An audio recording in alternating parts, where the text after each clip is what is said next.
ni amakuru akomeye avuga ko abagize inteko ishingamategeko ya Leta Zunze Ubumwe za Amerika bari kuganira kugira ngo barebe ko Amerika yafatira ibihano bikomeye u Rwanda nyuma y'uko rwo na Repubulika Iharanira Demokarasi ya Kongo bananiwe gushyira mu bikorwa amasezerano y'amahoro basinyanye.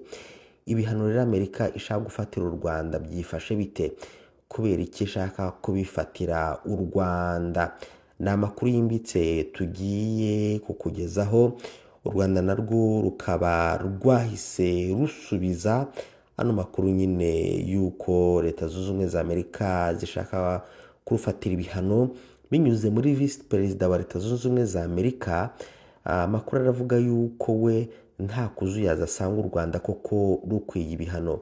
Turagushimiye rero, turagushimiye wahisemo Discours 24 TV, ukaba warakoze subscribe aho uherereye hose mu bice bitandukanye ndetse no mu nguni zitandukanye zo ku isi. Uzajya uba uwa mbere rubona amakuru tugutegurira. Reka twihute rero twinjire muri ino nkuru. Abagize inteko ishingamategeko ya Leta Zunze Ubumwe za Amerika, amakuru aravuga ko bari kuganira bikomeye kureba uko kiriya gihugu cyafatira ibihano u Rwanda nyuma y'uko rwo na Repubulika Iharanira Demokarasi ya Kongo binaniwe gushyira mu bikorwa amasezerano y'amahoro basinyanye. Mu byumweru bitandatu bishize nibwo Perezida Kagame na Perezida Felix Tshisekedi bashyize umukono kuri amasezerano mu rwego rwo gucubya umwuka mubi umaze igihe hagati y'ibihugu byombi ndetse no gukemura ibibazo by'amakimbirane mu burasirazuba bwa Kongo. Icyakora kuva amasezerano yasinywa, umwuka wakomeje kuba mubi hagati ya Kigali na Kinshasa, ndetse ingabo za Kongo zakomeje kurwana n'inyeshyamba zo mu mutwe wa FCM-23 bamaze imyaka 4 bari mu ntambara. Kuri uyu makuru avuga ko abadepite bo muri Kongere ya Amerika, baba bo mu ishyaka ry'abarepublike ndetse n'abademokrate, bakomeje kugaragaza ko hakenewe gusuzuma ingamba z'igitutu ku Rwanda kuko igitangazamakuru Jeune Afrique kibivuga.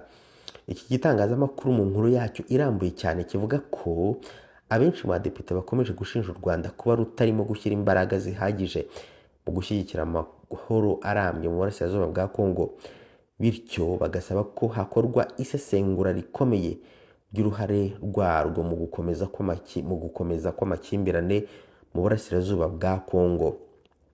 Amakuru kandi avuga ko hari ibiganiro biri kuba ku bijyanye n'ibihano bigenewe abantu ku giti cyabo barimo abayobozi b'u Rwanda, bishobora kwibasira ahanini nyine abayobozi b'u Rwanda batandukanye, kugabanyirizwa inkunga ruhabwa cyangwa gukaza amabwiriza agenga ubufatanye mu by'umutekano hagati y'u Rwanda na Leta Zunze Ubumwe za Amerika.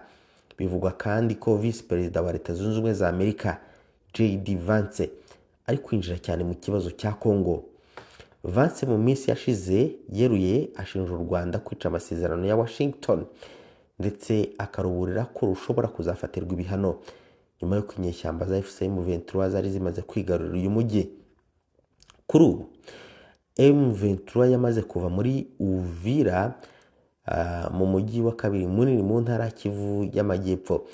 Amerika biravuga ko yatangiye gutekereza uko yafatira ibihano u Rwanda mu gihe rusanzwe rufatwa nk'umufatanyabikorwa w'ingenzi wayo mu karere k'ibiyaga bigari.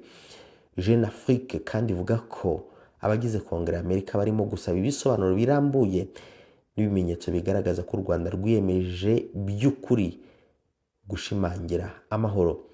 Washington yongeye gutekereza gufatira ibihano u Rwanda n'abayobozi barwo mu gihe muri Gashyantare umwaka ushize wa 2025 yabifatiye umujyanama wa Perezida wa Repubulika mu bya gisirikare General James Kabarebe yashinje kugira uruhare mu ntambara yo mu burasirazuba bwa Kongo Kinshasa. U Rwanda rwo rero, u Rwanda rukimara kumva ibihano bya Amerika ruteganya gufatirwa, rwagize icyo rubivugaho. Minisitiri w'Ububanyi n'Amahanga Ambasaderi Olivier Nduhungirehe we yavuze ati ibihano u Rwanda rusabirwa na Repubulika Iharanira Demokarasi ya Kongo bibaye ari ibikemura ibibazo by'umutekano muke mu burasirazuba bwayo, rwakwemera kubyakira nta kuzuyaza kugira ngo amahoro ahinde mu karere. Ibyo rero yabitangaje ubwo yaganiraga na televiziyo y'igihugu mu kiganiro cyihariye cyagarukaga ku nshingano z'abahuza b'umuryango wa Afurika yunze ubumwe ku kibazo cy'umutekano muke mu karere by'umwihariko muri Kongo. Minisitiri Ambasaderi Nduhungira yavuze ko kuva kera guverinoma ya Kongo ishyira imbere kuzenguruka amahanga isabira u Rwanda ibihano, yirengagije ko atari byo bikemura ikibazo cy'umutekano muke. Yagize ati kuva kera ntabwo guverinoma ya Kongo igeze ihagarika gusabira ibihano u Rwanda, aho kugira ngo ijye i Burayi muri Amerika gusabira ibihano igihugu cy'abaturanyi cy'u Rwanda igomba kwicara igashyira mu bikorwa ibyo yemeje. Ubu tuvuga ni indege z'intambara, twa tudege twa drone turacyarasa mu baturage hariya muri Kongo mu bice by'abanyekongo cyane cyane b'abatutsi. Ibyo ni ibintu biba buri munsi kandi bimaze amezi menshi biba, kandi guverinoma yarashyize umukono ku gahenge. Yakomeje agaragaza ko guverinoma ya Kongo ikora nk'itarebwa n'amasezerano iba yashyizeho umukono, ibintu bidashobora gutanga igisubizo na gato. Ati iyo ikora nk'aho itarebwa n'amasezerano ishyiraho umukono, niba hari umuntu ukwiriye ibihano yari akwiye kuba uwo utubahiriza ibyo yasinye, agatera bombe mu baturage, agakwirakwiza imvugo z'urwango. Twebwe rero icyo tubwira guverinoma ya Kongo, aho kugira ngo bajye kwicara bahora basabira ibihano u Rwanda, bagomba kwicara bagashyira mu bikorwa ibyo biyemeje. Minisitiri Nduhungirehe ese yerekana ko niba u Rwanda ruhora rusabirwa ibihano, nyine ibyo bihano bikaba byazana amahoro mu karere rwabyakira nta kabuza. Ati niba ibihano byakemura ibibazo bimaze imyaka myinshi muri Kongo, twe twabisinye ejo mu gitondo, ariko ikibazo ni uko tuzi ko bidashobora gukemura ikibazo. Guverinoma ya Kongo igomba gushaka umuti w'ibibazo biri muri icyo gihugu kugira ngo amahoro ahinde mu karere. Minisitiri Nduhungira yasobanuye ko kuvuga ko u Rwanda na M23 bifitanye imikoranire ari uko bihuje inyungu z'umutekano ku kibazo cy'umutwe FDLR, kandi ko kuri ubu ukaba ugenzura imipaka yose ihuza Kongo n'u Rwanda. Ati ni ibintu byumvikana ariko bitavuze ko u Rwanda ari M23 kuko ni umutwe w'abanyekongo ufite ibibazo byabo. Twebwe dufite n'ikindi dushaka gukumira kandi cyagaragaye mu mateka. Yerekanye ko kuva Jenoside yakorewe Abatutsi yabashize imyaka 32 hari ibitero bitarangira byagiye bigabwa ku Rwanda n'imitwe yahoze irutera ikica abaturage b'u Rwanda ikanabica ishingiye ku bwoko. Ati niyo mpamvu twavuze ko tugomba gushyira ingamba z'ubwirinzi.